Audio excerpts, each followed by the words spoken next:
মই বন্দিতা আজি আপোনালোকলৈ লৈ আহিছো আৰু এটা নতুন ৰেচিপি হেতু হৈছে কঁঠালৰ মুচি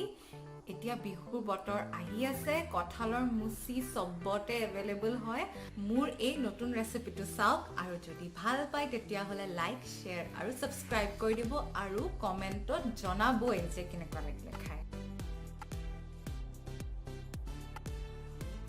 প্ৰথমতে কঁঠালৰ মুচিটো এনেদৰে সৰু সৰু পিছত কাটি লব আৰু কঁঠালৰ আঠা নালাগিবলে মিঠাতেল ব্যৱহাৰ কৰিব আৰু আমাক লাগিব আলু দুটা পিয়াজ দুটা আৰু বিলাহী দুটা আমাক মছলাত লাগিব তেজপাত এটা শুকান জলকীয়া লং দালচিনি ইলাচি আৰু গোটা জিৰা 1 চামুচ গৰম মছলা 1 চামুচ আৰু জালুকৰ গুৰি 1 চামুচ আৰু হালধি গুৰি 1 চামুচ জলকীয়া গুৰি 1 চামুচ জিৰা গুৰি 1 চামুচ চিকেন মছলা 1 চামুচ ইয়াৰ আমি পেষ্ট বনাম জলকীয়া 4টা আৰু আদা নহৰু নিমখ আপুনি সোৱাদ অনুসৰি লব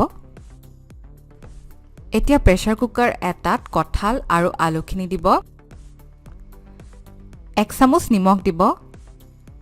আৰু পানী দিব তাৰ পিছত ঢাকনখন লগাব আৰু দুটা উকি মাৰিবলৈ দিব প্ৰেছাৰ কুকাৰটোত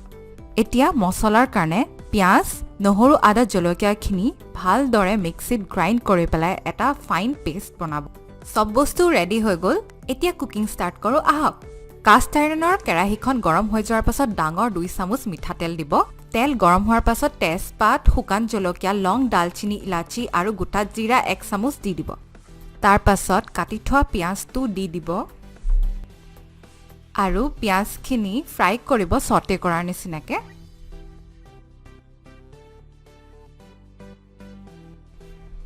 এতিয়া মছলাৰ পেষ্টটো দি দিব তেলখিনিত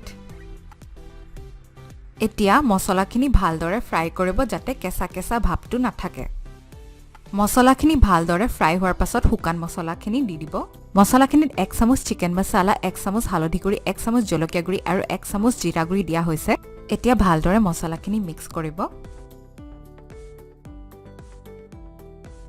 ভালদৰে মছলাখিনি ফ্ৰাই কৰি লোৱাৰ পাছত কাটি থোৱা বিলাহী দুটা দি দিব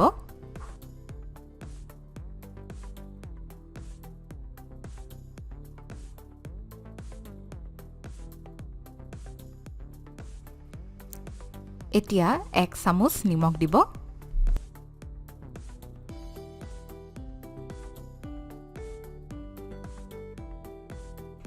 এতিয়া বিলাহীখিনি ভালকে সিজিবলৈ অলপ ঢাকি দিব দেখিছেনে আমাৰ বিলাহীখিনি ভালদৰে সিজি গল এতিয়া বিলাহীখিনি সিজি যোৱাৰ পাছত প্ৰেছাৰ কুকাৰত সিজাই থোৱা কঁঠাল আৰু আলুখিনি দি দিব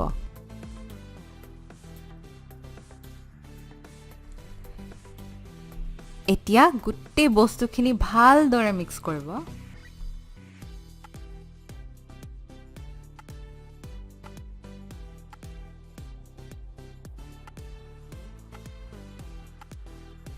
ভালদৰে মিক্স কৰি লোৱাৰ পাছত এতিয়া পানী দিব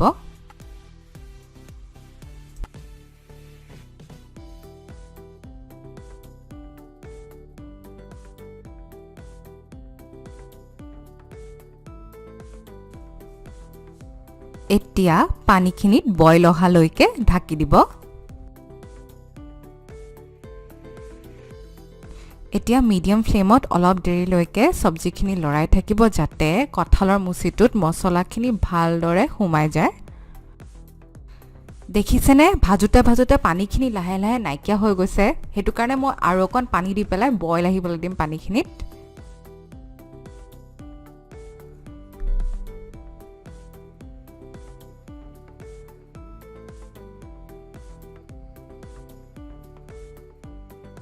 আৰু 5 মিনিটৰ কাৰণে ঢাকি থৈ দিম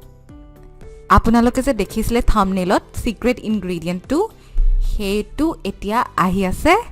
এটো হয় মোৰ সিক্ৰেট ইনগ্ৰেডিয়েন্ট ঘিউ 1 চামুচ ঘিউ তাৰ পাছতে গৰম মছলা আৰু জালুকৰ গুৰি 1 চামুচ দি দিব আসলতে ঘিউ ফ্লেভাৰটোৱে তৰকাৰীটো বহুত টেষ্টি কৰি দিয়ে আৰু জালুক জলকীয়া বেছি দিলেও একদম পেটত নধৰে এয়া আমাৰ কঁঠালৰ মুচি ৰেডি